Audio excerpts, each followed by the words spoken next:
a new poster came out for a movie that I have been so excited about for a long time, and that, of course, would be the Northman. Have you all seen this? And what is your thoughts on this movie? This is the first I've seen it, and I watched the trailer, and wow, it looks so daggone good. I might actually shell out some movie theater bucks for this. For people to go to the theater, that means a lot at this point in time, with people just being able to watch it at home. But I want to get Purple's take on this, especially being a Valkyrie herself. I love this poster. This is so much better than the first one that they had. I've been keeping a really close eye on this film. You've heard me talk about it before. Big fan of the director. I think he does great work. So I've got really high hopes for this film. And from what they've talked about, this is going to be a great film. It's going to be R-rated. It's got strong, bloody violence. A little bit of nudity, apparently, as well. So April 22nd can't roll around quick enough for me. My ears just pricked up at the was it the nudity? You just Indeed. forgotten what that is. That doesn't exist anymore, does it, in modern movies? Right. Is that right?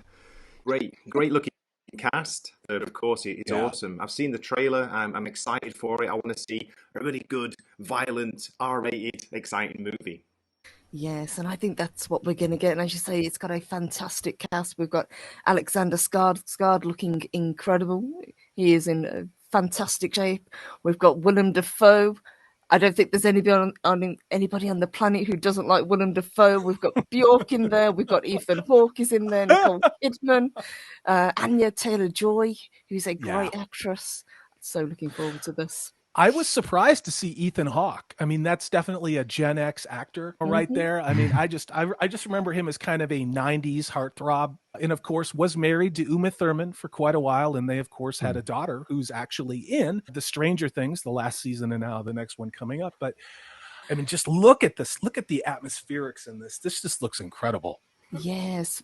From what I can tell, it is. I don't think it's based on any particular historical figure, but it is obviously based very heavily on what it was like to be alive around that time. So he's really done his homework in what it would have been like to have been a Viking, the social structure, what it would be like to fight, how families were developed. He's really kind of gone into that, and that's the one thing he does with his films. He really does seem to do a lot of research. May I ask who's directing? This is Robert Eggers. So if you've seen either The Witch or The Lighthouse, two great films, he does really good indie films. Yeah, this is going to be super artsy. I have a Wow. like this is going to be very, maybe not stylized, but like there's some clips in the trailer where it's like almost like acid trip like, where you're seeing like Odin and you're seeing one of the Valkyries. It looks very like these moments where you're kind of getting into more of that Norse pagan religion of them taking these hallucinogenics to see their gods and stuff. So he's going to do some wild stuff, I feel like, with those progressions and in the scenes. Yeah, I mean, all these characters look like they were ripped straight from that time period, which is great. Yeah. You know? And the way that the sea is so prominent in the film, which, you know, of course, considering what the Viking culture was and how important that was as a means of pillaging, and then also, as we know, commerce, and not to mention sustenance, it's just wonderful to see. Having lived on the Pacific for quite a bit, I can tell you that's what it looks like in the winter. And just it's wonderful to see the sea adequately represented. I don't know. What about you, Purple? How is it in England? It's always sunny there, right? I mean, you guys absolutely, yeah. We never have bad weather. No, but that's exactly what the sea looked like in Iceland. You know, it was angry. God, this just looks amazing, you guys. Seriously, I'm excited, especially if they go into the mythology or the North myths. That'd be great to see that. And we're talking about the kind of the shaman or the dream sequences or like the psychedelics. Yeah, I'm looking forward to that side of it, as well as the nudity. Wow, Gray, this just looks amazing. Oh my God, there she is. Look at this. Oh, there we go. Oh. There's some shaman action. There I'm we excited about this. I mean, I went to go see Batman because I thought I had to. This just looks incredible. I don't know how to say this, but it doesn't look like there was forced representation in a Yes. Viking time. Oh, here's some of that Great trippy shot. stuff. Look That's at Yeah. awesome.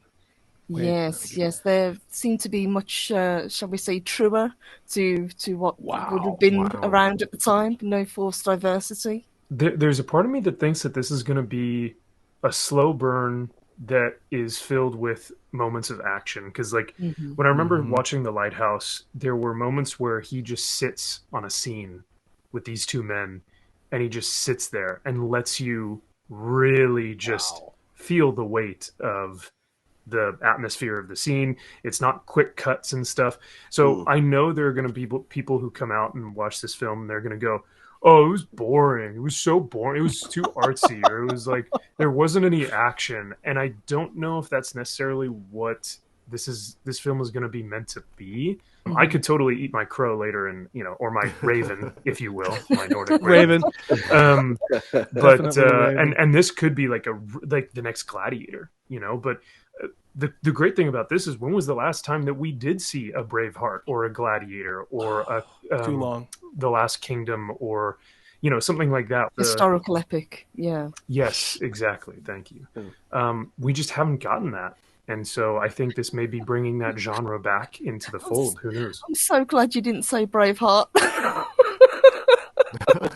Oh, I thought I did say Braveheart. Did I not say Braveheart? No. If you did, I must have blanked it out. Oh, okay. Aside from the historical accuracy, it did have some great cinematics. Yes, Oh, yes. that is true. That is true. Yeah, it was definitely a Hollywood adaptation, if you will.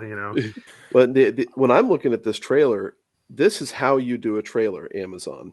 Yeah. Put in these big, epic, sweeping shots. You can sit there and come in a proper focus on character, give actual tidbits of what the movie's going to be about while not revealing anything, but give you an idea that there's going to be a story movement. There's definitive evil defined and good defined right off the bat. You've got it all right there in front of you. This trailer hits all the bells for anybody who wants a good, gritty action flick that is based in history.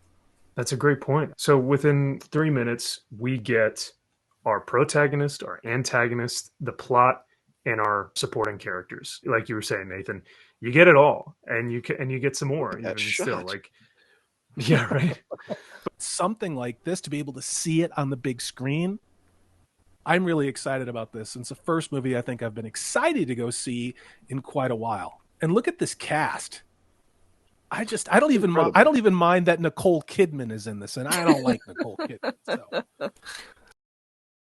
As ever, this is Salty Texas Sea. I am Corey DB. Thanks so much for watching. If you've liked what you've seen and heard, please hit that thumbs up button.